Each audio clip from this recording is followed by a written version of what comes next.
je vais parler d'un témoignage. Bien avant, alors, je chantais avant dans le monde, dans les bars, dans les soirées, je chantais pour les femmes. J'étais dans l'homosexualité, je chantais pour le love, j'étais dans plein de choses en fait, qui n'étaient pas de la gloire du Seigneur. Et le Seigneur m'a délivrée et je lui remercie. Maintenant, je me trouve devant vous. Je suis une nouvelle créature et les choses anciennes sont passées. Et je suis fière de la femme que je suis actuellement aujourd'hui. Et je le proclame haut et fort que le Seigneur est bon et qu'il change les vies et qu'il va délivrer vos familles, il va vous faire du bien. Alléluia. Bonsoir à tous. J'espère que vous allez bien. Le feu est là? J'ai pas entendu le feu, il est là? D'accord. En fait, je suis là pour témoigner. Alors, en fait, avec le Seigneur, il faut savoir qu'il y a un état acquis. Il faut savoir que quand on ne veut pas témoigner, il cherche à ce qu'on témoigne. En fait, mon témoignage est à propos de ma vie, précisément du viol et de l'attouchement. Donc, le Seigneur, avant de découvrir le Seigneur, j'étais une personne colérique, haineuse, énormément envers les hommes. Et donc, du coup, le Seigneur m'a délivrée, tout simplement. Donc, à travers la sœur Fabienne, qui a invité ma mère, j'ai découvert le Seigneur à travers elle, à travers ma mère. Et du coup, ça a été très difficile. Le cheminement a été très difficile. J'ai dû faire face à beaucoup de renoncements à moi-même, à ma vie, à mes enfants, à mes parents, parce qu'ils ne comprenaient pas mon comportement, qui était à la fois introverti et extraverti. Donc, je me renfermais. J'ai voulu me suicider. J'ai pensé plusieurs fois à déménager, à quitter la Martinique. Mais le Seigneur est plus que vainqueur parce qu'il m'a délivrée. Et je veux dire aujourd'hui que le viol n'est pas une fatalité, l'attouchement n'est pas une fatalité, parce que si certains me connaissent, ils voient à travers Jésus qu'il m'a guéri. Et je veux que Jésus soit à travers moi. Je veux qu'on voit Christ en moi. Je ne veux pas qu'on voit mes blessures. Je ne veux pas qu'on voit le passé. Je veux qu'on voit Christ à travers moi.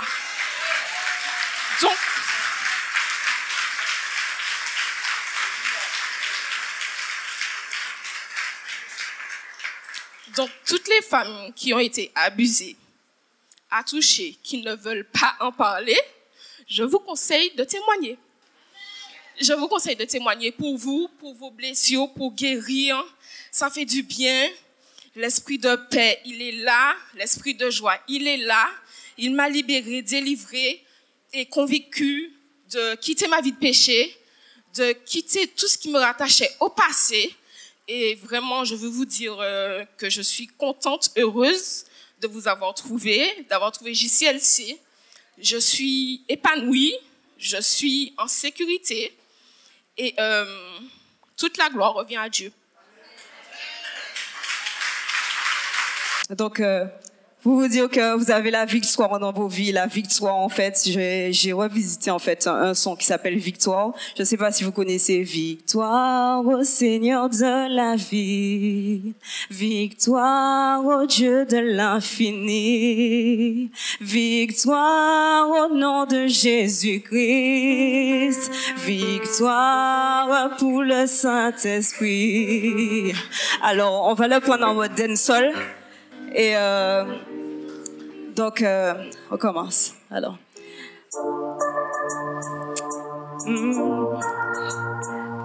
Seigneur. Yeah. Quittez-moi chanter en live, son talent qui est placé dans l'autre level. Pendant que baguette qui a pété en île, ville. Mon j'ai qu'à dire me reste tranquille. Car contre toute baguette, c'est lui qui joue le mal et puis nous non réel fini. il bat nous autorité en l'air, tout qu'à dévier l'esprit. C'est lui qui a contrôle, tout vent et Satan qui prend la vol. Sorti là qui pour envoler, ni c'est qu'arrêter au sol. Nous péquer désolé, soldats nous y est bon Dieu, bat nous victoire. Ô Seigneur de la vie, victoire. Ô Dieu de l'infini, victoire. Au nom de Jésus-Christ, victoire. Pour le Saint-Esprit, parole a dit, j'avais fermé temps, cette vérité a habillé corps et puis qui la justice, la mettez soulière, évangile la paix, quoi pour qui est foi, et puis nous c'est tout temps, le malheur pour aussi qu'à salut, et puis l'esprit a qui c'est parole, à bon Dieu, parole, à bon Dieu, victoire, ô Seigneur de la vie, victoire. Ô Dieu de l'infini, victoire. Au nom de Jésus-Christ, victoire. Allez, prenez la victoire ce soir sur vos vies. Prenez la victoire ce soir. Vous prenez la victoire ce soir. Vous piétinez l'ennemi. C'est sûr, vous prenez la victoire ce soir. Je ne veux pas voir des personnes assises là. Parce que le Seigneur, il n'est pas mou. Le Seigneur, il n'est pas mou. Le Seigneur, il est bon. Il a fait de bonnes choses dans vos vies. Alors, debout, louez-le, louez-le. Il mérite toute la gloire. Alléluia, Seigneur. Ensemble, nous qui arrivons, nous qui lisons, nous qui arrivons, nous qui lisons, nous qui arrivons, nous qui lisons, nous qui arrivons. Tous ces combats, tous ces combats, vrai combat. Ah, pas ni pièce de ta fait la beau gosse, on y jeter la gosse. Pas ni baguette de gosse là, Daniel t'es capri en force là. Et puis bon Dieu, pas carré, féroce, sorti là. On a prié contre la vie, nous qui étions tout en là. Ensemble, nous n'y plus pour ça. Big up tout frangin qui n'y Holy Ghost là. Hey, victoire, ô Seigneur de la vie, victoire, ô Dieu de l'infini, victoire, au nom de Jésus-Christ, victoire. Pour le Saint-Esprit, 1 Pierre 1 verset 5, à vous qui êtes gardés par la puissance de Dieu, pour le salut à être révélé dans les derniers temps. Apocalypse 3 verset 21, le vainqueur je le verrai asseoir avec moi sur le trône, tout comme moi aussi, j'ai vaincu et me suis assis avec mon Père sur son trône. Victoire.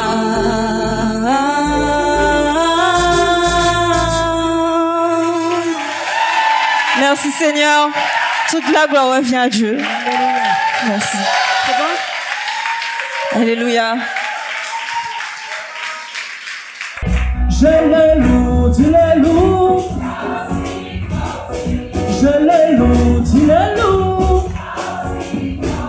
Moi qu'à louer ou qu'à louer. Moi qu'à louer ou qu'à louer. Sors de ta chaise et danse pour le Seigneur. Tu le loues. Je le loue, tu le loues.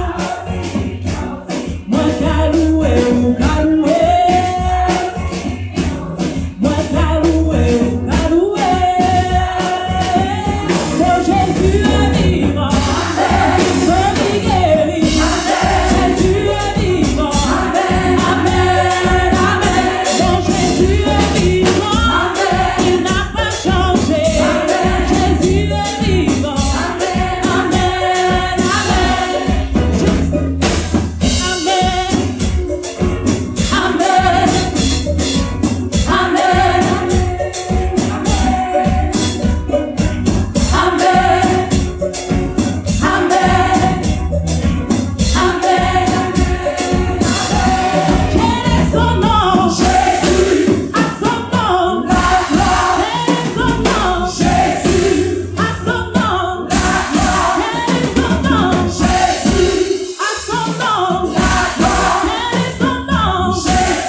y a quelqu'un ici qui aime Jésus ce soir? Alléluia. Je suis au bon endroit avec les bonnes personnes. Dis à ton voisin, t'as bien fait de venir. Bonne soirée, soyez les bienvenus. Ok, je vais commencer par la prière. Alléluia. Merci Père pour cette soirée. Je déclare le ciel ouvert ce soir. Dans ces lieux, que les anges descendent et montent, que les anges montent et descendent.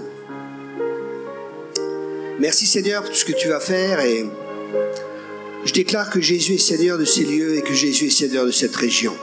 Et que tout genou doit fléchir et que toute langue doit confesser que Jésus est Seigneur. Alléluia. Nous déclarons ce soir la Seigneurie de Jésus-Christ dans ces lieux et dans cette région. Merci que tu mettes une muraille de feu autour de ces lieux. Merci que la compréhension soit ouverte. Et je prie, Père, ce soir pour un esprit de révélation dans le nom puissant de Jésus. Amen et Amen. Le message que j'ai à cœur ce soir, c'est sur la foi. Et bien souvent, il y a des choses dans nos milieux chrétiens, on en parle, on dit la foi, la foi, la foi. J'ai la foi, j'ai la foi, j'ai la foi. Mais la foi, c'est ce que tu vis. Beaucoup de gens disent, oui, je crois que Dieu guérit, mais si tu ne pries pas pour les malades, ou tu ne crois pas que Dieu guérit, ou tu ne crois pas que Dieu t'utilise. Parce que dans la pensée juive, dans la pensée hébraïque, comme la Bible est écrite, dans la pensée du peuple juif, tu crois parce que tu crois uniquement ce que tu vis. Quand vous parlez avec un juif, vous lui dites, ouais, je vais faire ça et ça, il va toujours te dire, ok, je vais voir, je veux des preuves concrètes. Mais nous sommes dans une pensée grecque, nous sommes influencés par la pensée grecque ou la pensée helléniste, et ça veut dire que quand on croit qu'on sait, on sait. Mais il y a une différence entre savoir et connaître. Vous connaîtrez la vérité et la vérité vous rendra libre. On peut savoir plein de choses sur Jésus, mais sans avoir de relation personnelle avec lui, sans le connaître. La foi, qu'est-ce que c'est? La foi, c'est pas croire en quelque chose qui est abstrait. Ça, c'est très important ce que je partage ce soir. La foi, c'est pas croire en quelque chose qui n'existe pas. C'est pas croire en quelque chose qui est abstrait. C'est croire en quelque chose qui existe et qui est plus naturel, qui est plus vrai que dans ce que nous vivons. La Bible a dit que Jésus a été immolé avant la fondation du monde. Comment est-ce que c'est possible que je ne sais pas combien de milliers après, il soit crucifié, s'il était immolé avant la fondation du monde? Comment est-ce que c'est compréhensible? Tout simplement, il y a un domaine, il y a le temps dans lequel nous vivons. Le temps dans lequel nous vivons, ça c'est déjà passé, le présent est déjà passé, vous voyez, ça c'est le temps dans lequel nous vivons. Et il y a le temps qui s'appelle l'éternité. Et l'éternité, c'est un temps qui est complètement différent. C'est pas un temps comme maintenant. Je m'explique. Par exemple, j'ai vu Jésus à la croix. J'ai vu Jésus à la croix. J'étais là quand il a été crucifié. Je l'ai vu avec mes yeux. J'ai vu Jésus passer devant moi avec la croix. J'étais là, j'étais présent. Comment est-ce que c'est possible?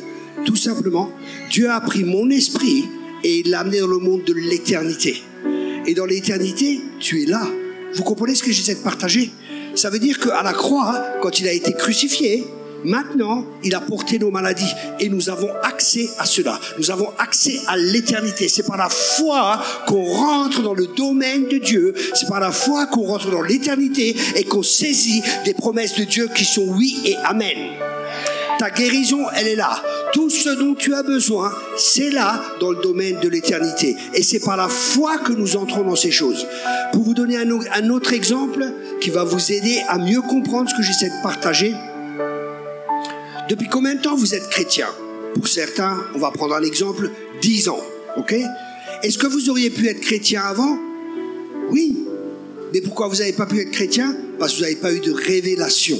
Le mot révélation, c'est le mot apocalypsis.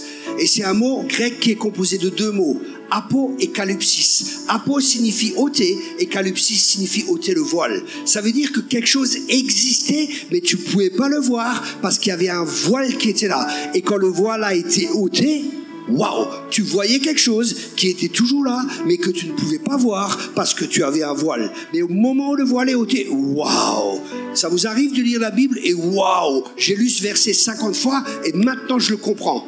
C'est une révélation. Et je prie ce soir qu'il y ait un esprit de révélation et que les yeux du cœur soient ouverts, que les voiles tombent dans le nom de Jésus, que les forteresses soient renversées, que les hauteurs et tout ce qui s'oppose à la connaissance de Dieu soit renversé ce soir et que la lumière de Dieu vienne, que la révélation vienne ce soir pour que les vies soient changées, pour que les vies soient transformées. La révélation est tellement, tellement importante.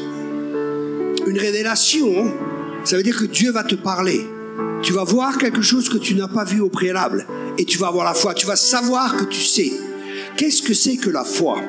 La foi, c'est une conviction qui est donnée par l'Esprit de Dieu à notre esprit. Je répète cela. La foi, c'est l'Esprit de Dieu qui convainc notre esprit des réalités, des vérités invisibles, pour que ces vérités invisibles soient plus réelles que le naturel dans lequel nous vivons. Le mot vérité, c'est le mot grec aletheia. Et ce mot signifie la vérité qui existait dès le commencement. Donc Dieu, c'est la source de cette vérité. Amen. Et cette vérité, ça existe depuis toujours. Il n'y a pas de changement. Et la vérité, j'ai une bonne nouvelle pour vous, c'est une personne, c'est Jésus-Christ. Il est le même hier, aujourd'hui et pour toute l'éternité. Il ne change pas. Ok? Et il y a un humanisme qui est là. L'humanisme, c'est nous faire croire que la vérité, elle est relative. Oui, mais ça c'était à l'époque. Maintenant, ça n'existe plus. Maintenant, c'est plus possible. À l'époque, il y avait des miracles. Maintenant, il n'y a plus de miracles. Parce que tout est relatif.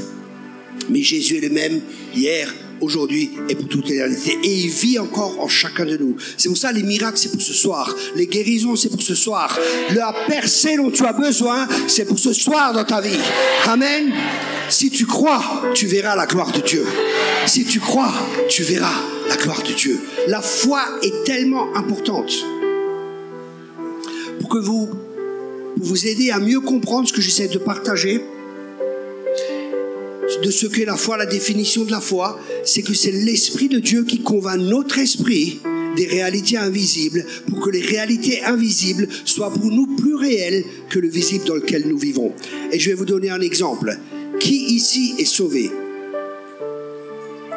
Ok, bon, il y a encore un peu de boulot, ça va. Les autres, c'est bon, vous êtes sauvés, c'est bien. Il y en a qui ne sont pas encore, c'est ta soirée. Ceux qui sont pas encore, ceux qui sont sauvés, comment vous pouvez me dire que vous êtes sauvés? Quelle est la preuve que vous êtes sauvés? Ah bah, j'ai maigri, ça serait bien. J'ai les yeux bleus maintenant. J'ai ceci, j'ai cela. Comment vous le savez? Parce que l'Esprit de Dieu atteste à votre esprit que vous êtes enfant de Dieu. L'Esprit de Dieu atteste à votre esprit que vous êtes enfant de Dieu. Ça veut dire que l'Esprit atteste à votre esprit. Il convainc votre esprit des réalités invisibles qui sont plus réelles que le visible dans lequel nous vivons. Ok? Et on ne le voit pas. On est sauvé, mais quelle est la preuve? Quand on parle des inconvertis, comment on peut dire que vous avez la vie éternelle? Comment on peut dire que vous êtes sauvé? Parce que je sais, que je sais, que je sais. La foi, c'est une conviction, c'est être convaincu. Ok? Ça va jusqu'à là? Avoir une foi forte est un fondement indispensable pour servir Dieu et est mis en évidence par chacun des versets que je vais vous citer ce soir. Dans Matthieu 9, verset 22, il dit « Ta foi t'a guéri ». Matthieu 9, verset 29, « Qu'il vous soit fait selon votre foi ». 1 Jean 5, verset 4, « La victoire qui triomphe du monde, c'est notre foi ». Hébreux 11, verset 6, « Sans la foi, il est impossible d'être agréable à Dieu ». Sans la foi, il est impossible d'être agréable à Dieu. Pourquoi ? Pourquoi? Parce que la foi vient de ce que l'on entend, et ce que l'on entend vient de la parole de Dieu. Ok? Mais la foi, elle est liée non seulement à une parole, elle est liée aussi à la personne qui a derrière cette parole, c'est-à-dire Dieu. Moi, si mon fils il vient, je dis voilà mon fils, assieds-toi, on va mettre le repas sur la table. Ou mon fils, à Noël, tu reçois un vélo. Arrivé avant Noël, un jour ou deux, papa, tu vas m'offrir vraiment un vélo? Tu es sûr, je vais avoir un vélo? C'est vraiment vrai. Et il commence à douter. Est-ce que je serai content? Non, parce qu'il met ma parole en doute. Il met mon intégrité en doute. Et Dieu est intègre. Sa parole, elle est éprouvée 7 fois. Dieu n'est pas un homme pour mentir. Ce que sa bouche dit, sa main va l'accomplir. Donc, avoir la foi, c'est croire en Dieu. Ok? C'est pas juste croire en Dieu. C'est aussi croire que Dieu, ce qu'il dit, il le fera, qu'il n'est pas un homme pour mentir. Et c'est aussi croire que Dieu est capable. Est-ce que Dieu est capable d'accomplir ce qu'il dit? Ok. Mais là, il y a souvent... Ici, je pense... Dieu est capable d'accomplir ce qu'il dit? Ok, c'est bon. Les deux côtés, c'est bon. Maintenant, on continue. Le problème qu'on rencontre des fois, en tant que personne, Dieu est capable, Dieu n'est pas un homme pour mentir, mais... Ça, c'est les brebis, vous savez. Mais... Est-ce qu'il va le faire pour moi? Il va peut-être le faire pour Paul, pour Louis, pour Louisette, mais pour moi, tu sais, j'ai péché la dernière fois. J'ai ceci, j'ai cela. Donc il ne va pas le faire. Je ne pense pas qu'il va le faire pour moi. Écoutez bien ce que je vous dis. La grâce, c'est une faveur imméritée. Dieu est un Dieu de grâce. Crois et tu verras la gloire de Dieu. C'est pas parce que tu fais ou ce que tu ne fais pas qui te justifie devant Dieu. C'est ce que Christ a fait à la croix. C'est suffisant. Il a tout accompli. Amen. Identifie-toi à lui et comprends que la faveur de Dieu est sur ta vie. Comprends cela. Parce que Dieu, écoutez bien, Dieu ne fait pas exception de personne. C'est bien de dire amen, mais des fois quand je suis dans les réunions, je vois que ce que les gens y disent, ils ne le croient pas. Par exemple, quand le prédicateur de passage il arrive et qu'il y a l'équipe de l'église qui est là et qu'on fait une ligne, qu'il y a toute une ligne comme ça, et que les gens viennent pour la prière, là où il y a le prédicateur de passage, la ligne, elle va jusqu'au bout. Et les autres, non. Pourquoi? Parce que le prédicateur, on place sa foi en qui? Dans ce prédicateur? Dans cet homme? Où la foi est passée en Dieu? Vous voyez? Très vite, on est dans l'idolâtrie. Vous savez, je ne suis pas mieux que vous. Hein. Je suis comme vous. Kiff, kiff, bourricot. On les fait avec la même pâte. J'ai la même nature que vous. Je suis une nouvelle créature comme vous êtes une nouvelle créature. Mais des fois, il y a une différence. Et cette différence, c'est la connaissance. La différence, c'est la foi. Parce que la connaissance amène la foi. Mais ce n'est pas une connaissance intellectuelle. Je parle de révélation.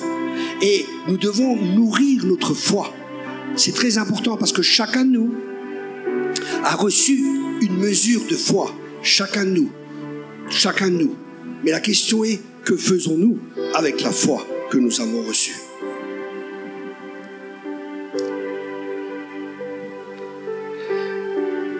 La qualité de ma vie, écoutez bien, la qualité de ma vie dépendra et correspondra à la qualité de ma foi.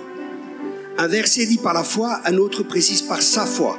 La foi est une affaire personnelle devant Dieu. C'est pour ça c'est bien que vous soyez là ce soir, parce que vous entendez la parole de Dieu, et la parole de Dieu elle va produire la foi, mais pas chez tout le monde, chez certains.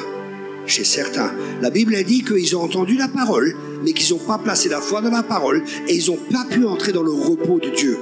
Hein? Josué, Caleb, ils ont pu entrer, mais les autres, ils ne sont pas rentrés.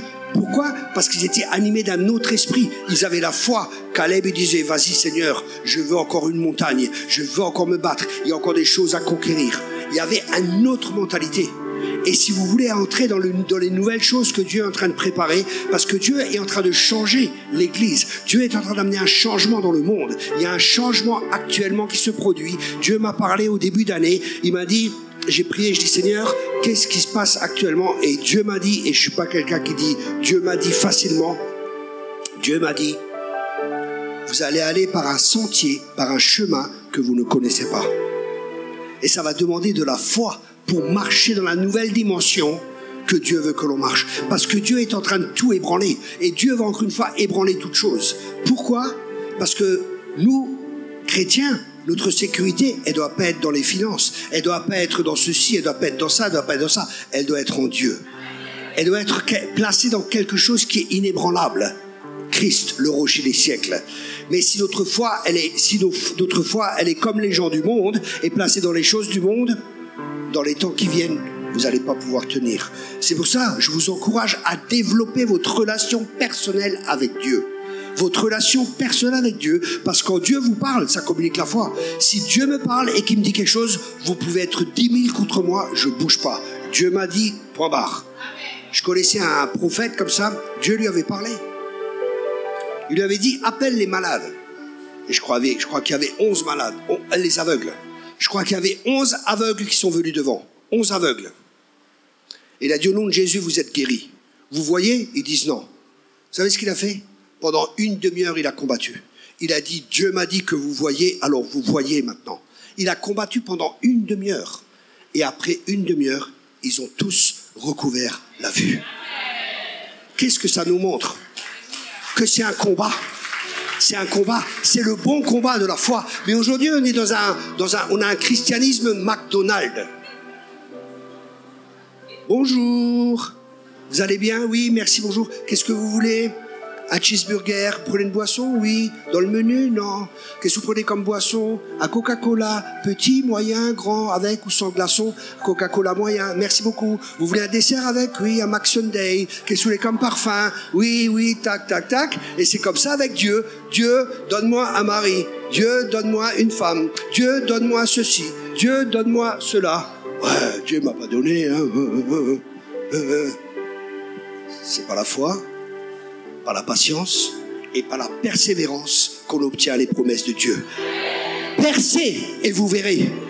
Percez et vous verrez. Là, un jour, je suis monté sur une échelle, je suis tombé de l'échelle. Je suis pas habitué, je suis pas manuel, je suis plutôt intellectuel. Non, je plaisante. Je suis pas trop manuel et je suis pas habitué à travailler comme ça. Et je monte sur une échelle et je suis pas habitué. Et l'échelle, elle bouge. Je dis, mais qu'est-ce qu'elle bouge cette échelle?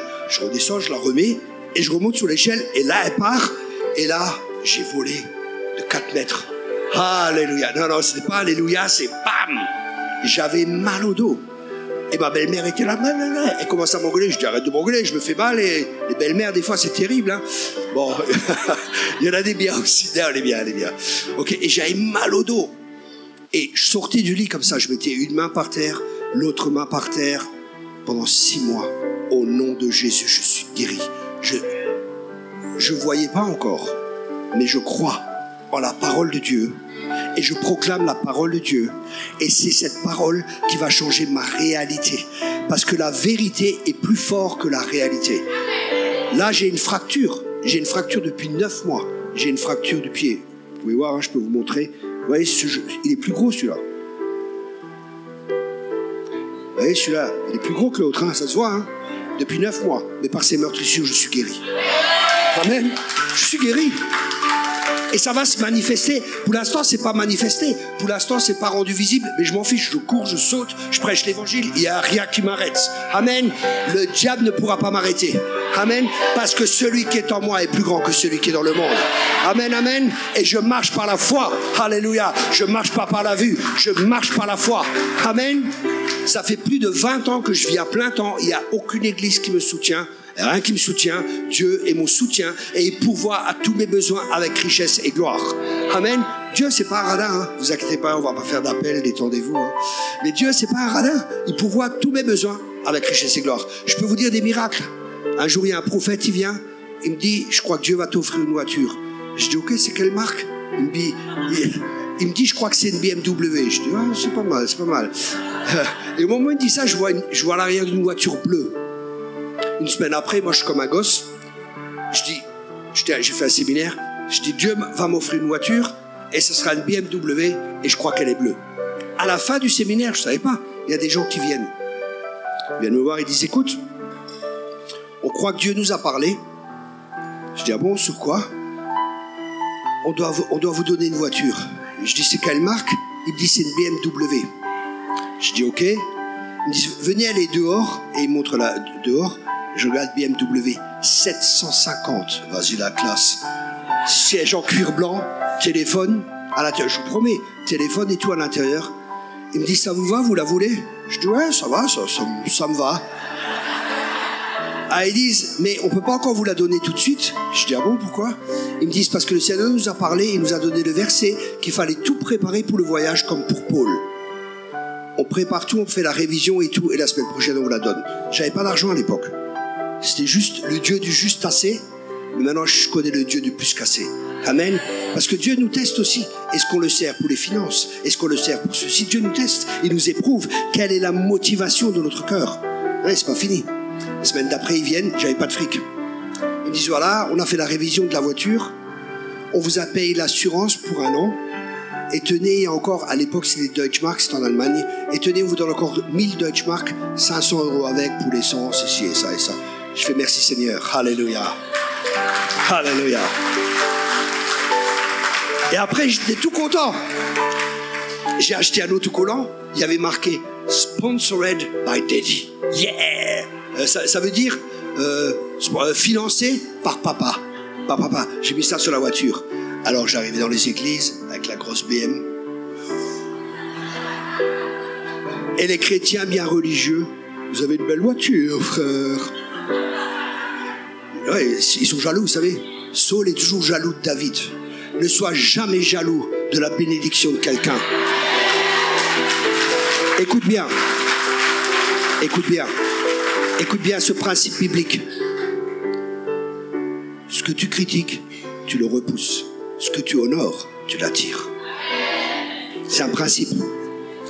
Et les gens, ils viennent, les religieux, vous savez comment ils sont? Jamais contents, carrément méchants. Des fois, ils sont baptisés dans le vinaigre. On croit qu'ils mangent du citron. Alors, frère, vous avez une belle voiture. Je dis, ouais, c'est le Seigneur qui me l'a offert. Mais ça doit consommer, hein. Comment vous allez faire pour payer l'essence? Je dis, tu crois que Dieu m'offre une voiture, il va pas me payer l'essence? Mais réfléchis, mon gars. Aïe, aïe, aïe, aïe, aïe, aïe, aïe. C'est terrible, hein. C'est terrible. Alléluia, Dieu est bon. J'ai le meilleur père du monde. Alléluia. La foi est une affaire personnelle devant Dieu. Et je suis appelé à développer ma propre foi et ma propre conviction. Je ne peux pas vivre sous la conversion ou sous les expériences des autres, tout ça. Je dois avoir mes propres expériences avec Dieu. Et je dois vivre ma propre vie avec Dieu. La foi, c'est l'accès à la bénédiction. Qu'est-ce que c'est que la foi et qu'est-ce que c'est que la grâce? La Bible dit que nous sommes sauvés par la foi, par la grâce, et ceci au moyen de la foi. La grâce, c'est quand Dieu nous donne ce qu'on ne mérite pas. Ça veut dire que Dieu tend sa main, donc est vers nous. Et la foi, c'est se saisir de ce que Dieu nous donne. Dieu nous donne sa grâce, le salut, et par la foi, nous nous saisissons de ce salut. Amen.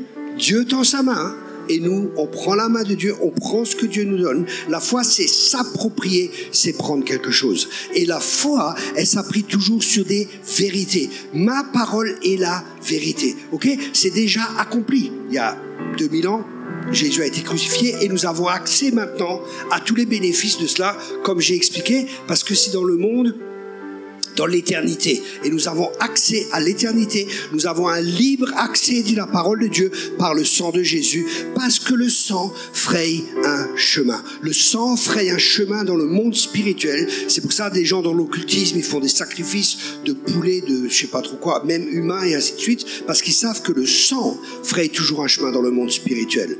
Un jour, je suis passé dans le 2e ciel pour aller dans le trône de Dieu.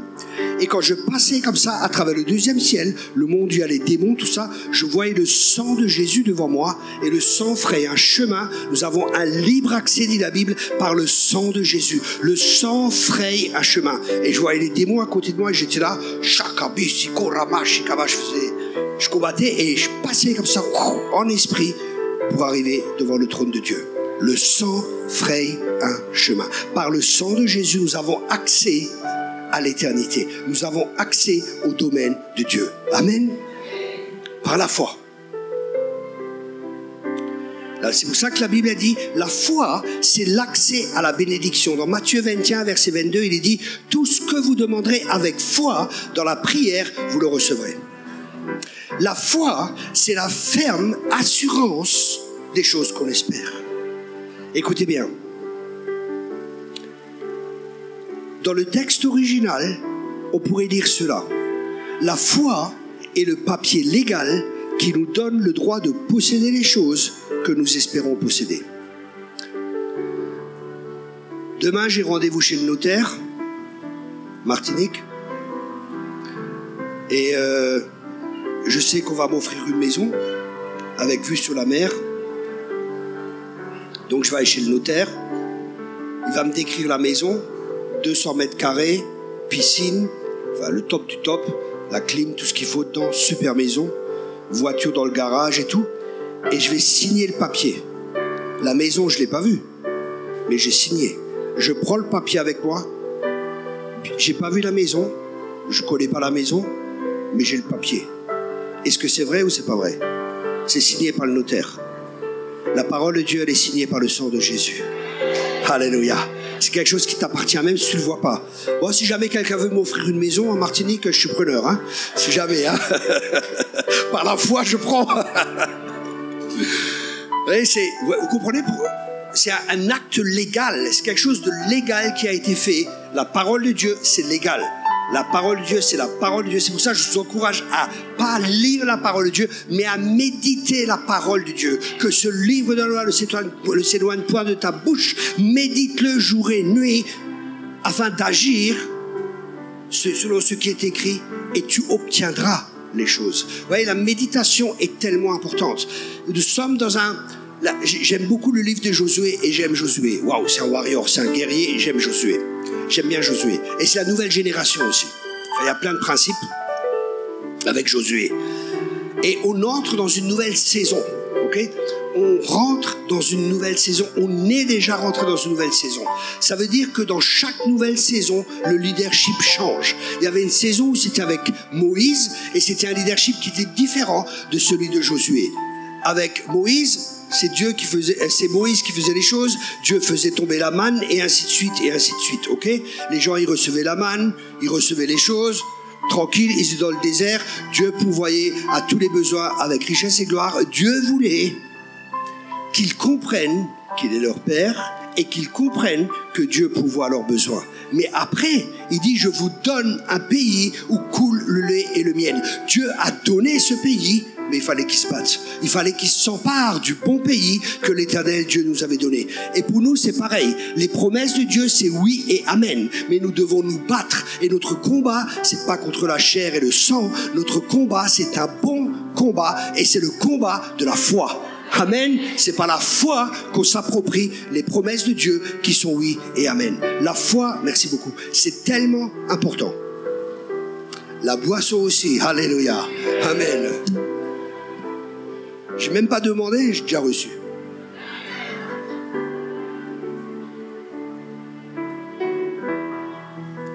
Alléluia.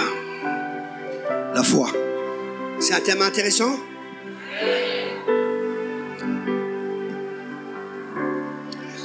C'est par la grâce, en effet, que vous êtes sauvés. Le mot sauvé signifie guéri, restauré, rendu prospère. Tout est accompli à la croix. C'est le mot zozo en grec et ça signifie plus que juste le salut. Hein. Il y a beaucoup de choses qui sont là. Mais il y a des choses qui ne sont pas encore... Elles sont là, mais on ne les a pas encore saisies. Ok? Dans Actes, et cela par le moyen de la foi. Éphésiens 2, verset 8. Dans Acte 14, verset 9, voyant qu'il avait la foi pour être guéri. Waouh! Les apôtres, ils ont vu qu'il avait la foi. Waouh! La foi, c'est une substance. Ils voyaient qu'ils avaient la foi.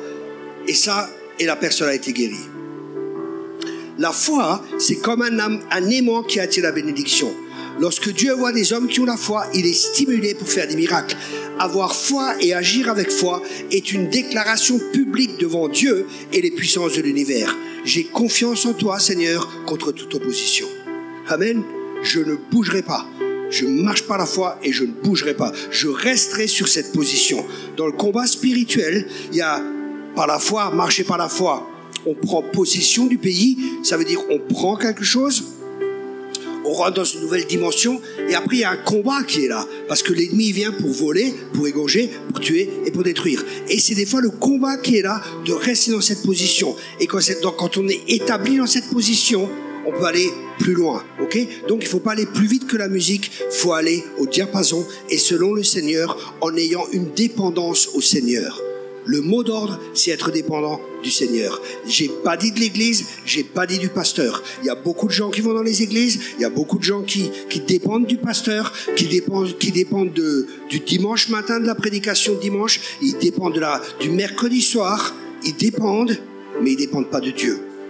Écoutez bien, c'est très important. C'est pour ça que quelque part, merci beaucoup, c'est pour ça que quelque part, le Covid, c'était une bénédiction, comprenez-moi bien, pas les morts et tout ce qu'il y a eu, mais le Covid, quand les églises étaient fermées, quelque part, c'était pas mauvais, parce que les gens, ils pouvaient plus dépendre de leur pasteur. Bon, certains, ils dépendaient de Internet et ci et ça, mais d'autres, ils ont pris une relation avec Dieu. Dieu est un Dieu personnel. Dieu veut ton cœur. Dieu veut une relation avec toi. Ça ne veut pas dire que des fois, tu as besoin d'une parole, on a besoin de l'église, bien sûr, mais il y a une différence entre venir à l'église pour recevoir tout le temps et venir à l'église pour recevoir des fois, mais souvent venir pour amener quelque chose. Quand vous vous rassemblez, que chacun amène quelque chose. Et je parle pas du casse-croûte, je parle pas du gâteau, chacun devrait pouvoir venir le dimanche matin à l'église. Seigneur, donne-moi une parole pour quelqu'un. Montre-moi où c'est que je peux soutenir quelqu'un. Montre-moi où je peux encourager quelqu'un. Et tu viens à l'église et tu regardes, oh, et Seigneur, tu dis, tu vois, le frère là, il va pas trop bien. Dans son couple, il y a des problèmes. Vas-y, encourage-le. Il prie. Sa femme est peut-être un peu têtue. Ou l'inverse, hein. Là, vous comprenez les femmes, hein. Il dit Amen. Ok. Attends que tu rentres à la maison, tu vas voir. Amen. Et là, vous voyez, et Dieu peut vous parler. Et vous allez encourager quelqu'un. Et on a besoin de recevoir, parce qu'on peut uniquement donner ce qu'on a reçu. Mais préparez-vous aussi à la maison, avant d'aller au culte. Venez pas au culte vide, venez remplis du Saint-Esprit. Et quand vous êtes tous remplis du Saint-Esprit, c'est une bombe atomique là qu'il y a dans l'église. Vous comprenez, c'est différent que venir vide, et c'est toujours le pasteur qui est rempli, et les groupes de louanges qui sont remplis, et ceux qui viennent servir qui sont remplis, et les autres c'est des spectateurs. Il n'y a pas de spectateurs. Dans le royaume de Dieu, tout le monde est acteur. Amen. Voici les signes qui accompagneront ceux qui auront cru. Alléluia. Voici les signes qui accompagneront ceux qui auront cru.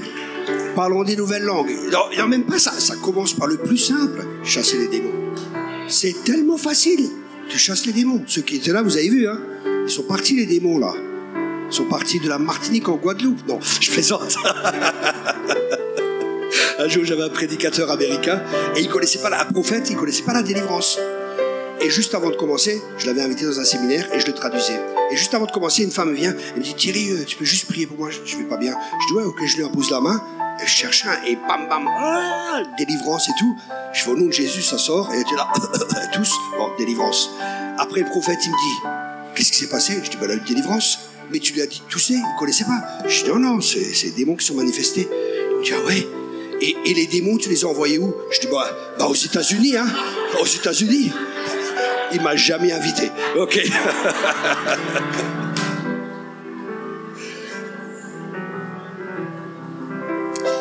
La foi, c'est un don de Dieu. Lorsqu'on est de nouveau, nous recevons chacun un don, c'est-à-dire il y a une mesure de foi. Romains 12, verset 3 nous dit, selon la mesure de foi que Dieu a départie à chacun. Dieu a donné à chacun une mesure de foi au départ, ok? Pas chacun a une grande foi, à un autre une petite foi. Chacun a reçu parce que Dieu ne fait pas exception de personne. Mais c'est à nous après de développer et de faire grandir la foi que Dieu nous a donnée. La foi, c'est plus que croire. La Bible dit, celui qui croit sera sauvé. Le texte original pour croire, c'est adhérer, selon la traduction Chouraki aussi, hein. La traduction Chouraki, qui est un juif, il dit aussi adhérer. Adhérer, c'est ne faire qu'un avec. C'est pas une foi superficielle qui nous sauve, c'est une foi profonde. Profonde signifie pas compliqué. On peut avoir une foi compliquée et superficielle. Il y a des prédicateurs, des fois ils prêchent, je comprends rien du tout, c'est très compliqué et ça change rien. C'est tellement compliqué. Mais Jésus, comment il était? Il parlait, les gens de mauvaise vie, les publicains, tout le monde comprenait. Ok? Et ça, c'est important. Parce que la foi, c'est pas compliqué. Vivre l'évangile, c'est pas compliqué. C'est pour ça que la Bible dit, revenez à la simplicité à l'égard de Christ. Ok? Il y a des écoles de théologie, c'est tellement compliqué. Les gens, ils sortent, ils perdent leur foi, quoi. Ils arrivent avec la foi, c'est tellement compliqué qu'ils ressortent, ils n'ont pas la foi. J'ai une école de disciples, ceux qui sont intéressés, dehors, j'ai des clés USB, ceux qui sont intéressés sur différents thèmes, vous pouvez voir après. Des livres, il n'y en a plus malheureusement, tout est parti pendant ce week-end. Les gens avaient faim et soif. La foi, c'est marcher souvent sans voir, car nous marchons par la foi et non pas par la vue. La vue, c'est les sentiments. Okay, je sens, je vois, je touche. Quand il y a eu la chute, au début, l'homme était un pneumatikos. C'est pas une marque de pneus. Ça veut dire que c'est quelqu'un qui est dirigé par l'esprit. Mais quand il y a eu la chute, l'homme est devenu un psychikos. Ça veut dire qu'il a marché par ses 5 sens. Il ne marchait plus avec Dieu après la chute. Il marchait, je vois, je sens. Les gens ils disent par exemple, je crois que ce que je vois. T'as un problème, mon gars. Vous voyez? Où je sens que Dieu est là. Oh, tu sens l'onction, frère? Ah, c'est bien, Dieu est là. Et si tu sens pas, Dieu n'est pas là? Qu'est-ce que tu crois? Vous savez, des fois, je prêche, je ne sens rien du tout. Je me sens mal, je suis malade, tout ce que vous voulez. Je dis au nom de Jésus, j'y vais. Et je prêche, je sens rien du tout. Mais les gens sont guéris, il y a des miracles, il y a des signes, il y a des prodiges, parce que Dieu confirme sa parole par des signes, des miracles et des prodiges. C'est pas que tu sens ou que tu sens pas, Dieu confirme sa parole, et que je sens que Dieu est là ou que je sens pas que Dieu est là, c'est pas ça qui va changer quelque chose, parce que je marche par la foi, et la foi elle est basée sur la parole de Dieu, et la parole de Dieu elle dit je te laisserai pas, je t'abandonnerai pas, je suis avec toi tous les jours. Alléluia. Amen. Dieu est avec toi. Dis à ton voisin, Dieu est avec toi. Et si Dieu est avec toi, qui peut être contre toi? Amen. Un homme avec Dieu est toujours en surnombre. Amen. Avec Dieu, tu es toujours en surnombre. J'avais un prophète à l'école biblique, il était trop marrant. Il était marrant comme tout. Alors un jour, il nous dit, il voulait faire le spirituel, il était fraîchement converti, enfin il était à l'école biblique, il voulait faire le spirituel, et il arrivait un peu en retard au cours. Et il nous dit alors, qu'est-ce que t'as fait? Il a dit oui, j'ai prié, j'étais tellement dans la prière que j'ai pas remarqué. Il dit tiens, c'est marrant, parce que t'as la marque de ta montre sur ton front. Il se tient endormi. Et il était marrant. Et il a dit, il prenait sa Bible, il l'a frotté par terre, comme ça, pour que le papier soit un peu usé, pour que les autres croient qu'il lit beaucoup sa Bible, pour faire le spirituel. Il était trop marrant, je vous promets, il est trop marrant. Trop marrant. Et alors il a dit, à la fin, avant de me convertir, je voulais savoir. J'ai ouvert la fin de la Bible et j'ai vu les chrétiens ont gagné. Alors je me suis converti parce que je fais partie des gagnants. On a gagné, on a gagné, on a gagné. Amen. Il est trop marrant.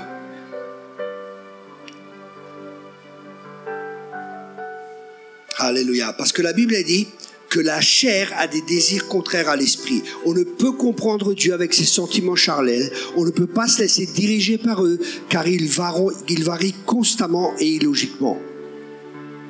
Des fois, il faut prendre du recul par rapport à ce que l'on sent. Par exemple, je ne prends pas de décision quand je suis énervé, quand je ne suis pas calme, et ci et ça. Je ne prends pas de décision. Parce que je ne peux pas me laisser influencer par mes émotions. Okay? Les émotions, c'est bon. Dieu les a données, elles ne sont pas négatives, mais ce n'est pas les émotions qui doivent nous diriger. Okay? C'est très important. Les émotions sont bonnes, nos sens, tout ça c'est bon, mais on ne doit pas être dirigé par ça. On doit être dirigé par notre esprit. Il n'y a plus de livres. J'ai écrit un livre là, Marcher par l'esprit, où j'explique tout ça plus en profondeur. L'esprit, c'est comme une locomotive. Et le reste, c'est les wagons qui doivent suivre. C'est pour ça que la Bible dit esprit, âme et corps. Si la Bible commence par l'esprit, c'est parce que l'esprit doit être en premier et qu'on doit être dirigé par l'esprit. Et l'esprit, c'est pas des sentiments. Des fois, nos sentiments, ils peuvent être complètement contraires. Nos émotions, ils peuvent être complètement contraires aux choses que Dieu veut que nous fassions. C'est pour ça, Jésus, vous savez, quand il est dans Gethsémane, il y avait un tel combat. Ses émotions, tout était là. Ou quand il est à la croix, tout était contre. Imaginez-vous, faire crucifier. Il n'est pas allé, ouais, cool, je vais me faire crucifier. Ah, ça va faire du bien, ça doit être super, quoi. Non, tout était contre lui. Mais il savait que la volonté de Dieu, c'était qu'il allait à la croix, parce que sinon il n'y aurait pas de salut. Waouh! Et par amour, il est à la croix. Ses sentiments, ses émotions, tout était contraire. Mais c'est par la foi, parce qu'il savait qu'il allait être ressuscité. Amen. Et des fois, aller à la croix, c'est pas facile des fois. Hein. La croix, c'est l'endroit où notre volonté rencontre celle de Dieu. La croix, c'est l'endroit ou si notre volonté, elle est contraire à celle de Dieu, nous soumettons volontairement notre volonté à celle de Dieu. Et ça, c'est la croix. Et la croix, Jésus l'a dit, prends ta croix et suis-moi. Comment on dit en créole un nain qui porte sa croix? Ok, je vais vous le dire, c'est n'importe quoi.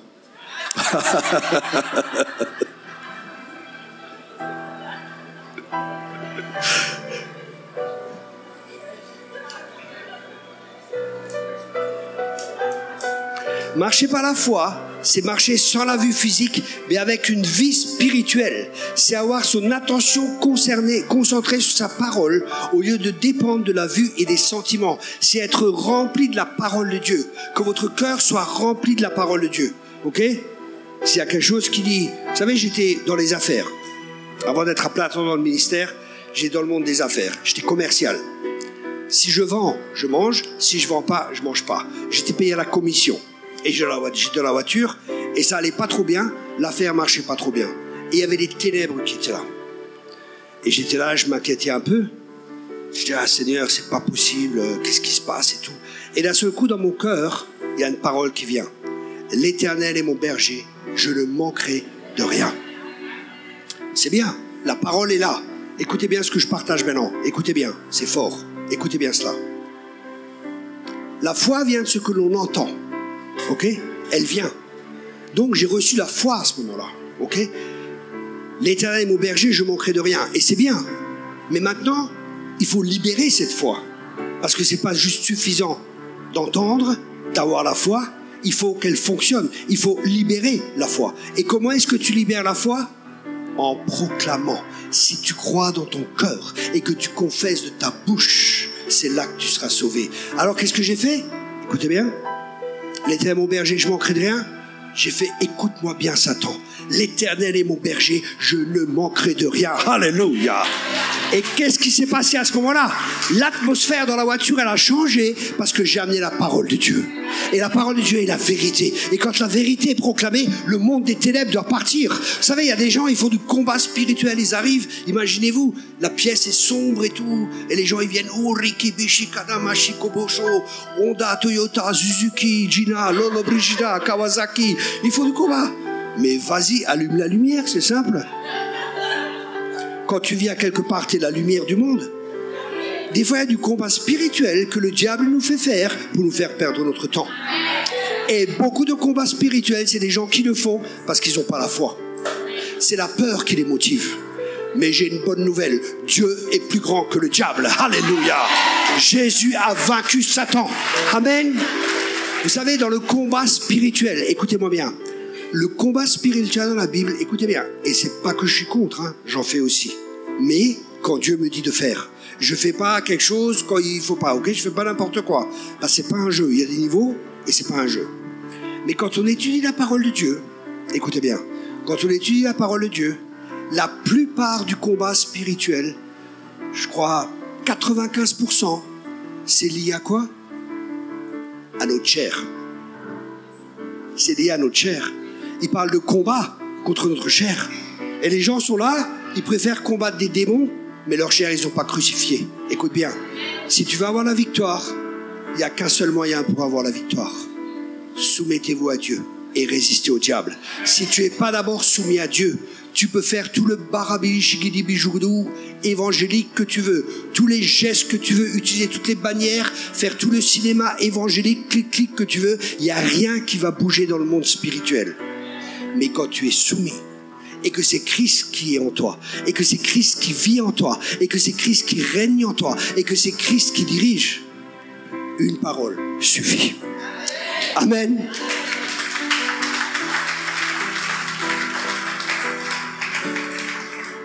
La foi, notre corps charnel, c'est pour ça que la Bible a dit que nous devons développer nos sens spirituels, parce que nous avons des sens spirituels. On ressent spirituellement, des fois je vois dans l'esprit, je peux voir des démons, je peux voir des anges, je vois des choses quoi, parce qu'on a des sens spirituels. Des fois je sens aussi. J'ai déjà senti qu'il y a des démons, je suis arrivé quelque part. Je me rappelle un jour, je fais un séminaire de délivrance, et les gens sont couchés par terre. Je dis bon, tout le monde est couché par terre, comme ça au moins vous n'allez pas tomber de la chaise. Vous êtes déjà par terre, c'est plus simple. Et Jean était par terre. Et le Seigneur me dit que ceux qui fument, lèvent la main, je veux les libérer. Je dis ok. Je dis les fumeurs, levez la main, je vais prier pour vous. Et je me rappelle, c'est un truc de fou. Il y en avait un qui est par terre et je fais comme ça. Au nom de Jésus, je mets la main sur la tête et je fais ça. Au nom de Jésus, tout ce qui est dans la cigarette, ça sort au nom de Jésus. Écoutez-moi bien. À ce moment-là, j'ai senti comme un cendrier vide qui est venu. C'était horrible. Comme un cendrier vide, c'est un esprit. Hein. Il y avait un esprit derrière. Comme un cendrier vide, c'était horrible. J'ai senti. On peut sentir. On a des sens spirituels pour sentir. On a des sens spirituels pour voir. J'ai écrit un livre sur ça. C'est un thème qui n'est pas souvent traité, qui s'appelle le discernement des esprits. Vous pouvez le trouver sur notre site. Vous tapez Thierry Kopp sur Google. Vous trouvez un livre, le discernement des esprits, où j'explique les expériences, j'explique ce qu'est le discernement des esprits, mais j'explique aussi ce que le discernement des esprits n'est pas. Ok ? Parce que souvent, ça aide les gens à mieux comprendre. Il y a des gens qui ont un esprit critique, c'est pas le discernement des esprits. Le don de discernement des esprits, il est toujours fondé dans l'amour. C'est l'amour qui nous permet de voir correctement. Moi, quand je vais quelque part, je vois pas le mal. Et d'un seul coup, Dieu me montre, je dis, je suis étonné. Vous voyez, je suis comme un gosse. Tout le monde est beau, tout le monde est gentil, tout le monde est tac. Et je regarde comme ça, et là, ce coup, Dieu me montre, il y a ça et ça là-bas. Je vois, ok, Seigneur. Vous voyez, c'est pas un esprit qui vient comme les pharisiens là. Je vais voir où est le péché chez mon frère là. Non, détends-toi, c'est bon. J'ai rien vu, t'inquiète pas. Je vois à travers le sang de Jésus, amen. Comme Dieu nous voit, il nous voit saint, parfait. La foi est plus une question de décision que de sentiment. Je décide de ne pas avoir peur, je refuse la peur, je me refuse de me laisser à la panique, même si mon corps ressent pendant ce temps la chair de poule. Dissociez-vous par rapport à ce que vous êtes vraiment, par rapport à vos sentiments. Écoutez bien, Paul dit, le malade est attaché à moi, ce n'est pas moi, mais le péché qui habite en moi. Il dissocie son moi, son vrai moi, son être spirituel de son être charnel, de ce qui est de la chair. Il fait une différence. Ce n'est plus moi qui vis, c'est Christ qui vit en moi. Amen. Vous savez, au début, quand j'avais entendu ça, la première fois que j'ai entendu le message de la confession et le principe de confesser les choses, de confesser la parole de Dieu. Je disais, mais ils sont malades ces gens-là. Si je suis malade, pourquoi je vais dire que je suis guéri alors que je ne suis pas guéri? Je ne suis pas un menteur, je ne peux pas faire ça. Mais quand même, je sentais qu'il y avait l'onction derrière ces messages, je sentais qu'il y avait quelque chose de Dieu. Parce que mon esprit, il attestait cela. Dans mon esprit, je savais. Mais dans ma tête, je n'arrivais pas à comprendre. Je dis, Seigneur, parle-moi. Vous savez, c'est important. Okay? L'apôtre Paul disait, ce que j'enseigne, c'est par révélation. Okay? Et c'est pour ça que c'est important, ce que tu crois. Est-ce que c'est ce que ton église croit, ta dénomination croit? Parce qu'il y a des dénominations entières qui croient qu'un chrétien n'a pas de démons. Parce qu'ils sont enseignés là-dedans. Vous comprenez ce que je veux dire? Qu'un chrétien peut pas avoir de démons. Ou il y a des dénominations entières qui croient Dieu ne guérit plus aujourd'hui. Parce que leur foi, elle est basée sur ce que croit le pasteur ou la dénomination, mais leur foi, elle ne vient pas d'une relation personnelle avec Dieu qui va leur donner une révélation. Écoutez bien, la relation engendre la révélation. Je répète, la relation engendre la révélation. La révélation mise en application. La relation engendre la révélation qui est mise en application. Et après, ça amène la transformation et ça entraîne la libération. Tout commence par la relation avec Dieu. Ayez une relation avec Dieu, c'est le plus important. Parce que c'est de là que vient la foi. La foi vient de ce que l'on entend et ce que l'on entend vient de Dieu. Amen. Ça va jusqu'à là? Ok. Vous supportez encore, ça va? Vous avez encore faim? Ok, on va les nourrir. Alléluia. Double portion. Il y a deux principes essentiels de la foi. Croire dans son cœur et confesser de la bouche. Et ouais, et justement je disais, Seigneur, mais c'est quoi cette histoire? Je dois dire que je suis guéri alors que je suis malade? Qu'est-ce que c'est que cette histoire? Je dis, Seigneur, parle-moi. Et là il me dit, lis tel et tel verset, je ne sais plus où c'était. Que le faible dit je suis fort, que le pauvre dit je suis riche. Je dis waouh, trop fort, c'est marqué dans la parole. Vous savez, il faut que notre foi soit basée sur la parole. C'est la parole de Dieu qui est la vérité. Amen. Le faible, il doit dire je suis fort. Le pauvre, il doit dire je suis riche. alors je suis guéri par ces meurtrissures, même si ça s'est pas encore matérialisé, parce qu'il y a un combat de la foi et j'amène la réalité invisible dans le monde visible, parce que la réalité est moins forte, ou la vérité est plus forte que la réalité, et la réalité doit se soumettre à la vérité. Et la vérité, c'est Jésus. Et tout doit se soumettre, tout genou. Le genou de la maladie doit se soumettre à Jésus. Amen. C'est pour ça, c'est confesser. Qu'est-ce que c'est que confesser? Le mot grec pour confesser signifie dire la même chose. Donc, quand on confesse, on dit la même chose que ce que Dieu dit. C'est aussi simple que ça. Si Dieu il dit par ses meurtrissures, nous sommes guéris, par ses meurtrissures, nous sommes guéris. Amen.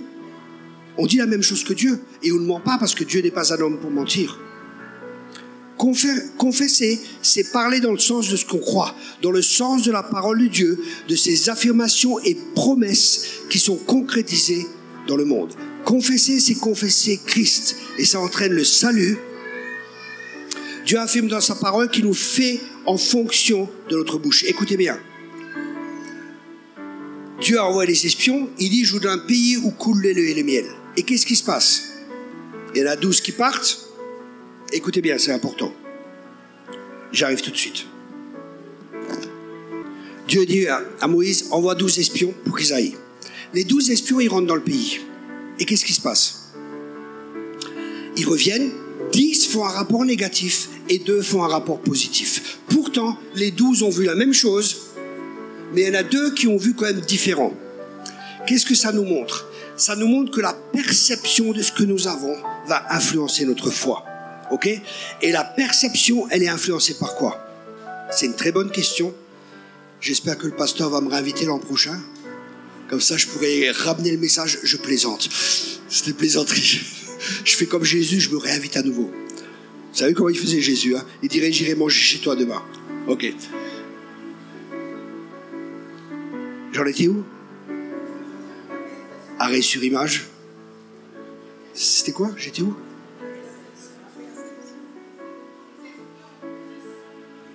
La confession. Voilà. La perception. Merci. La perception. Comment ça se fait que les 12 voient la même chose, mais Dieu réagisse différemment et peut-être qu'ils voient autre chose? Écoutez bien. Ils ont vu les grappes. C'était vraiment des grosses grappes. C'était surnaturel. La bénédiction est là. C'est un pays où coule le miel. Mais le problème, écoutez bien cela maintenant, c'est qu'ils avaient peur. Les 10. La peur déforme notre perception. À travers la peur, ils se voyaient petits. Comment tu te vois? Nous étions à nos yeux et aux leurs, Nombre 13, verset 33 ou 31, nous étions à nos yeux et aux leurs comme des sauterelles. Si tu te vois comme une sauterelle, tu crois que les autres te verront comme une sauterelle. Si tu te vois comme une sauterelle, tu penses comme une sauterelle et tu agiras comme une sauterelle et tu auras des résultats de sauterelle. C'est pour ça que les messages que j'ai partagés sur l'identité sont tellement importants. Quelle est la perception que tu as? Quelle est l'image que tu as de toi? Comment tu te vois? Comme une sauterelle. Il disait, on est comme des sauterelles et eux, c'est des géants. Une sauterelle ici en Martinique, allez, 5 cm. Un homme normal, 1m70. Ça fait qu'il y a 34 fois la différence. Alors imaginez-vous, ils ont 1m70 et ils voient des gars qui mesurent 1m70 x 34, ça fait dans les 60 mètres. Vous avez déjà vu des gens de 60 mètres? Jamais? Moi non plus, vous savez pourquoi? Parce que ça n'existe pas. Mais la peur déforme. La peur fait voir les choses différemment. Les gens, ils ont des fois peur. Les factures, on n'arrivera pas à payer. Ça, on n'arrivera pas à payer. Oh, à chaque jour suffit sa peine. Détends-toi. Tu vis beaucoup mieux sans souci. Tu vis beaucoup mieux en marchant par la foi. Dieu va pouvoir à tous tes besoins avec richesse et gloire. Oui, mais tu comprends pas. Moi. Justement, c'est ça le problème. Toi, moi. La Sainte Trinité. Moi, je et moi. Meurs. Et laisse vivre Christ en toi. Oui, mais tu comprends pas. Chez nous, c'est comme ça. Écoutez bien.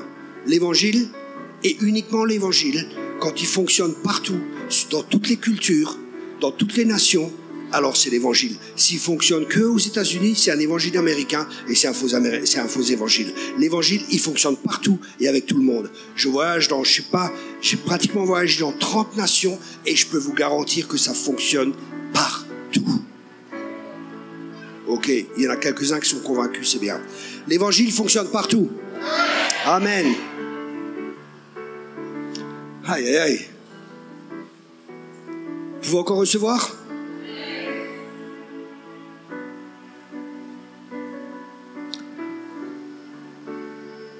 Nombre 14, 28, il est dit, il sera fait selon que j'ai entendu à vos oreilles. Waouh!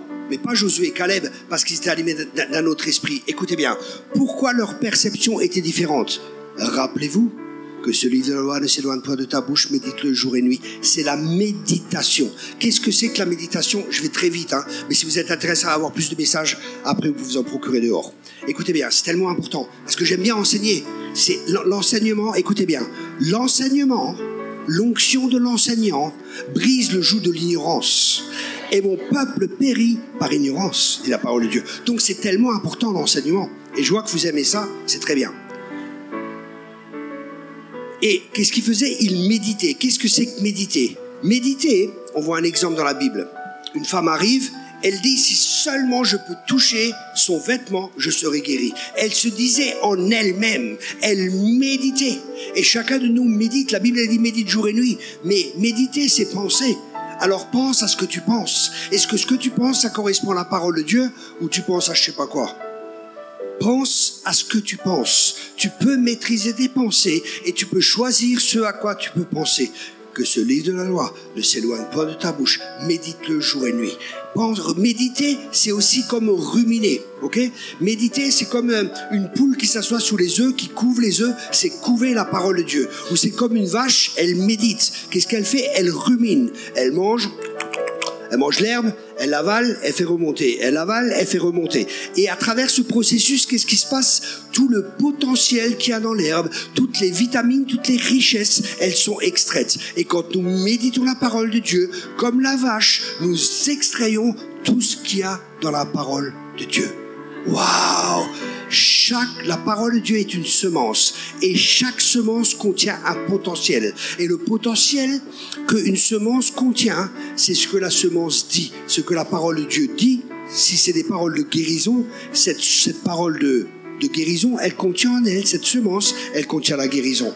Okay? Une semence, elle peut paraître très petite, mais dans une semence, il y a une forêt. Amen. Alors ne néglige pas les petits commencements. Okay? Et continue à marcher par la foi et active ta foi.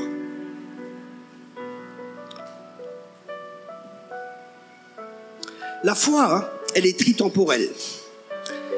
Je répète, la foi, elle est tritemporelle. Ça veut dire le passé. La foi, c'est mettre dans sa confiance dans ce que Jésus a accompli par le passé. Lui, par les meurtrissures desquelles vous avez été guéris. Jésus a dit, tout est accompli. Il est pourvu pour tout, c'est fait, il n'y a rien à y rajouter. Une foi profonde ne peut être uniquement basée que sur l'accompli dans le passé. Ok? Ensuite, le présent. La foi, c'est saisir aujourd'hui la bénédiction.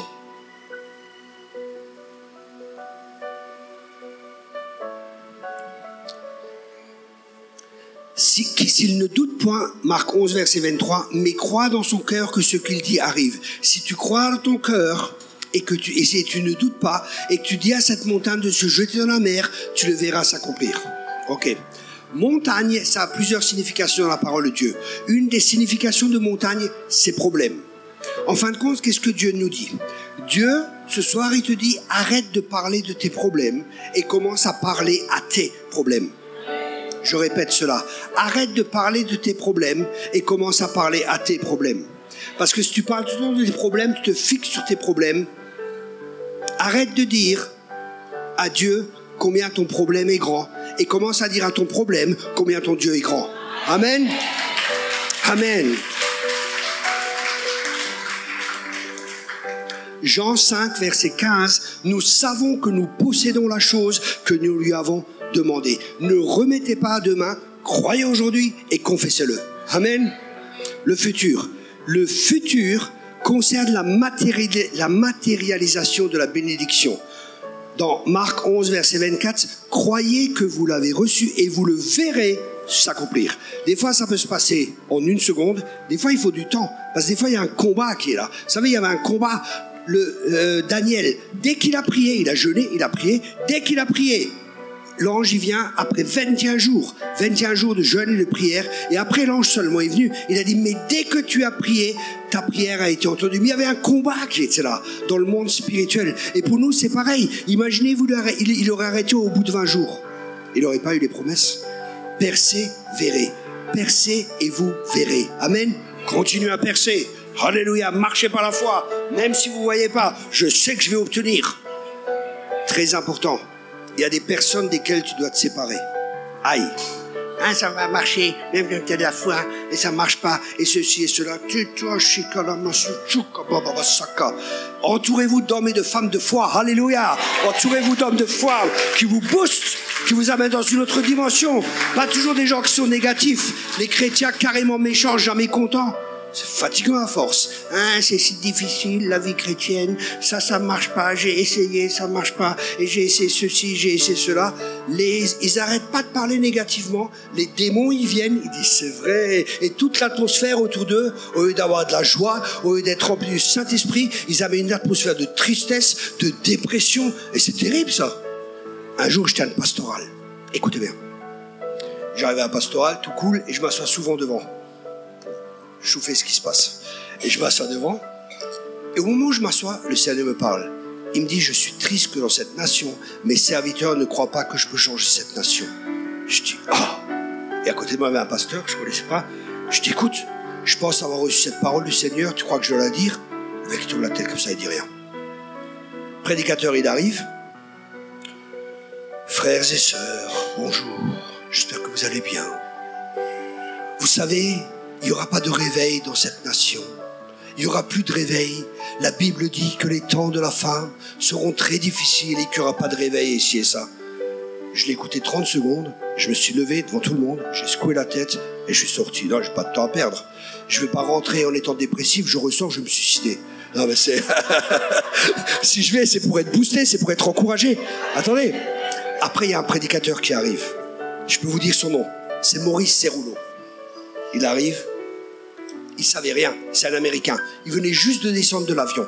Il arrive dans la salle, il arrive devant au truc, et il regarde comme ça, il fait Chokorama Kaba, et il tape sur l'estrade. Il savait rien du tout, hein. Il dit à partir d'ici, il faut prêcher la foi. J'ai fait yes, come on man.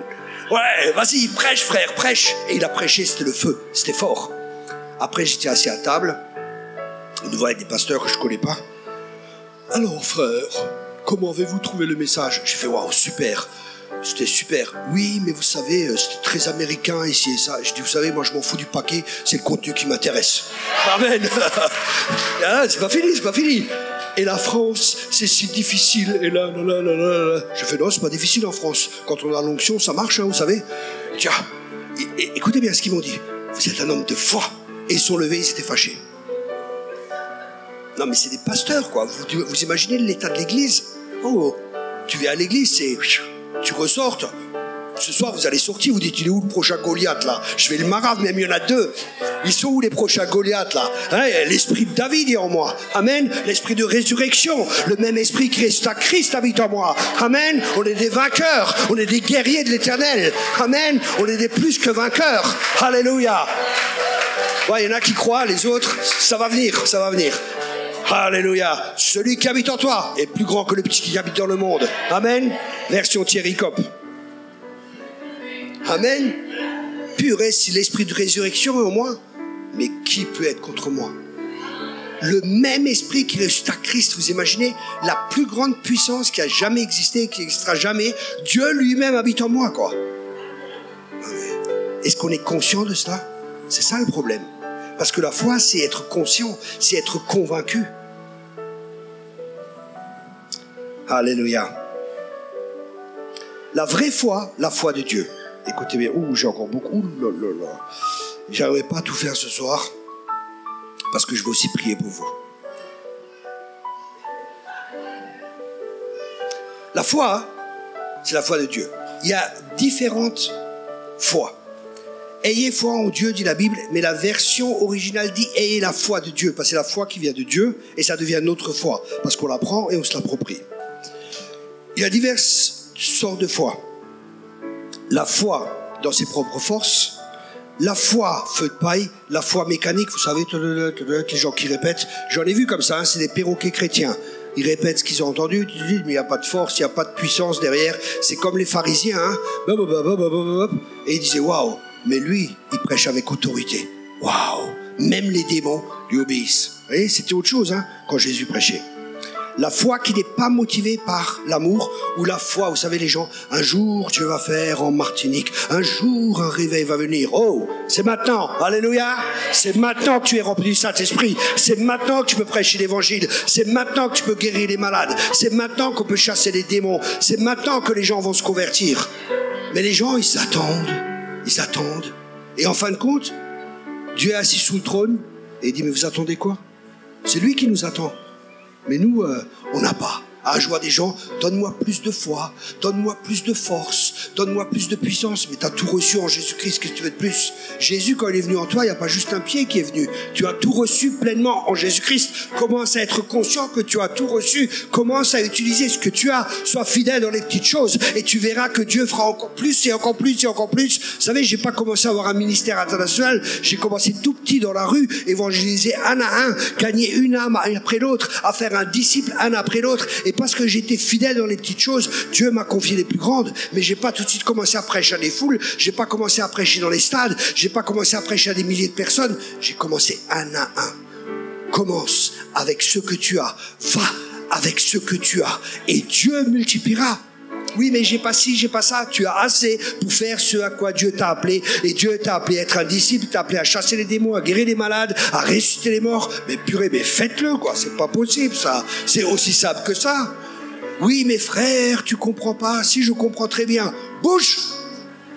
Ah, mon pasteur, c'est ça, hein. Bouge et Dieu bougera avec toi. Il était responsable de 600 églises, le gars. Résurrection de mort et tout. Ah, il nous boostait, hein. Il nous maravait, lui, hein. Il disait ici, c'est la croix ou la valise. Ah, on est sur un bateau de guerre ici, c'est pas un bateau de plaisance. Ah, vous êtes esclave de Jésus-Christ. Oh, ah, il nous maravait, hein. Mais ça y allait, hein. Je vous dis, quand on sortait évangéliser, toute l'église allait évangéliser, hein. Il y avait des conversions, il y avait des signes, il y avait des miracles. Il a ressuscité un mort, il y avait la totale, quoi. C'était pas du jazz, c'était réel. Mais il nous boostait à fond la manette.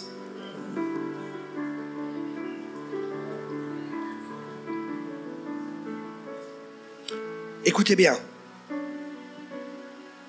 C'est tellement... Écoutez ce principe. Il est facile d'avoir la foi lorsqu'on est dans les plans de Dieu. Il est difficile d'avoir la foi quand on est dans ses propres plans. Je sais que Dieu m'envoie ici. Le pasteur, il m'invite depuis des années. Je dis, écoute, j'ai pas la conviction de venir. Mais maintenant, je sais que je dois venir. Et je suis venu. Et Dieu a agi. Il a confirmé sa parole. Il a confirmé. Il y a des choses qui sont passées. Mais j'ai attendu le temps de Dieu. Je vais pas pour aller. Je vais quand Dieu me dit d'aller. Je fais ce que Dieu me dit. Vous savez, des gens, ils cherchent.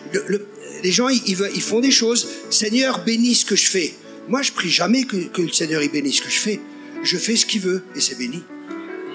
Vous comprenez la différence? C'est un fonctionnement totalement différent. Fais ce que Dieu dit. Tu n'as pas besoin de prier pour la bénédiction. Si tu fais ce que Dieu dit, il pourvoira à tous tes besoins. Parce que Dieu, quand il donne un mandat, il pourvoit à tous les besoins avec richesse et gloire. Tu n'as pas à te casser la tête. Tu es détendu. Tu rentres dans le repos de Dieu parce qu'ils n'ont pas eu la foi. Ils n'ont pas pu rentrer dans le repos de Dieu. Et ils n'ont pas pu se reposer de leurs œuvres et rentrer dans les œuvres de Dieu.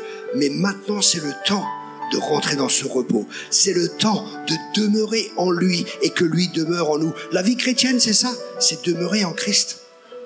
C'est rester demeuré en moi et je demeurerai en vous. Et tout ce que vous demanderez, vous l'obtiendrez. C'est facile? C'est un combat. C'est le combat de la foi. Donc, cherchez le plan de Dieu et faites ce que Dieu vous dit. La foi est toujours basée sur une parole de Dieu. Lorsqu'on est dans les plans de Dieu, notre foi mise en action portera les fruits qui dépassent même ce que nous pensons, au-delà de ce que nous pensons, au-delà de ce que nous pouvons espérer. Il est important de rechercher à avoir la foi et mettre cette foi en action dans un bon contexte. Dieu nous aide quand même lorsque nous sommes dans sa volonté permissive au lieu d'être dans sa volonté parfaite, mais cette aide est limitée des fois. Et ça sera des fois limité. Parce que Dieu veut qu'on rentre dans les plans parfaits qu'il a prévus pour chacun de nous. Et il peut faire au-delà de ce qu'on peut penser, au-delà de ce qu'on peut espérer. Vous savez, comme dit, j'ai voyagé dans presque 30 nations. Au début, quand on m'a dit ça, Thierry, Dieu va t'utiliser pour ça et ça, tu vas ouvrir des écoles bibliques, tu vas ouvrir des livres. Je dis, mais ils sont fous, ces gars, ces prophètes, ils racontent n'importe quoi. J'ai plein d'erreurs en orthographe et tout ça. Mes correcteurs, ils sont tous chauds, ils s'arrachent tous les cheveux. Mais qu'est-ce que tu veux dire par là? Qu'est-ce que tu as écrit? Je comprends pas. Mais je dis, mais pourquoi vous comprenez pas? C'est simple. Hey, ils s'arrachent les cheveux, les gars, ils ont plus de cheveux, ils sont chauves. Vous reconnaissez mes correcteurs, ils sont chauves. Je fais tellement d'erreurs, je disais, non mais c'est impossible, je ne peux pas écrire de livres. Et pourtant, j'ai écrit 15 ou 16 livres. Traduits en plus dans 2 langues déjà. Peut-être une 3e viendra. Et je suis comme vous, hein. Comme vous, je ne suis pas mieux que vous. J'ai le même esprit qui habite à Christ, il est en moi et en vous. Alors arrête de voir petit. Commence à te voir comme Dieu voit et Dieu va t'utiliser puissamment. Parce que tu es appelé à être une guerrière. Tu es appelé à être quelqu'un qui va amener beaucoup de personnes au Seigneur. Beaucoup de femmes vont venir au Seigneur grâce à toi parce que tu es une guerrière. Alors arrête de te regarder comme n'étant pas capable et va avec la force que tu as et vois-toi comme Dieu te voit. Et tu vas voir, je vois comme un boulet que Dieu va envoyer. Ça va être la bonne. Sois béni.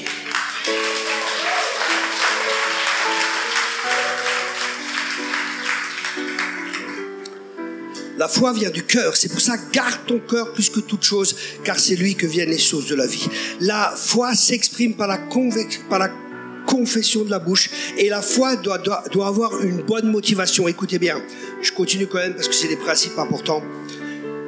Le principe, la foi de Dieu doit avoir une bonne motivation. Vous ne demandez et vous ne recevez pas parce que vous demandez pour satisfaire vos passions. Jacques 3, verset 4.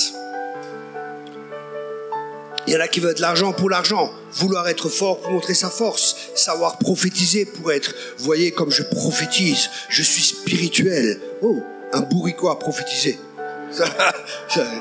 Cassé, hein, direct là. Oh, je prophétise, La foi refuse la crainte. La foi est persévérante. La foi prend en considération le temps de Dieu. Des fois, il faut attendre que ce soit le temps de Dieu. La préparation précède toujours la promotion. Les gens, ils veulent aller vite, ils veulent la promotion, mais Dieu leur donne pas la promotion. Pourquoi? Parce qu'ils n'ont pas accepté la préparation. La préparation, c'est la préparation du caractère qui va nous permettre de recevoir la promotion et de garder la promotion. Parce que c'est une chose de recevoir une bénédiction, mais la bénédiction, elle peut te détruire.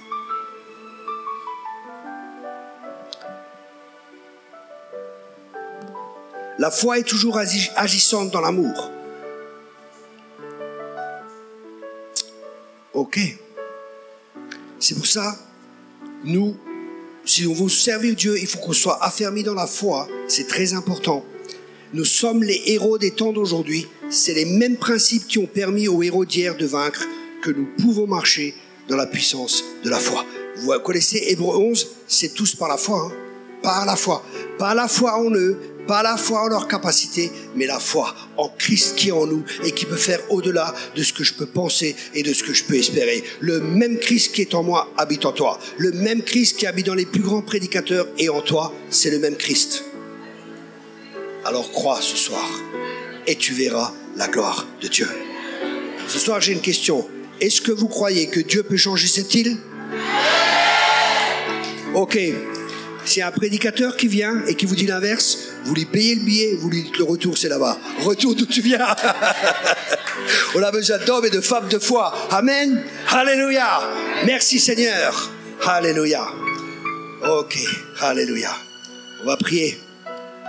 On va voir ce que Dieu a prévu de bon ce soir. Déjà, on a eu de la nourriture, c'est déjà bien.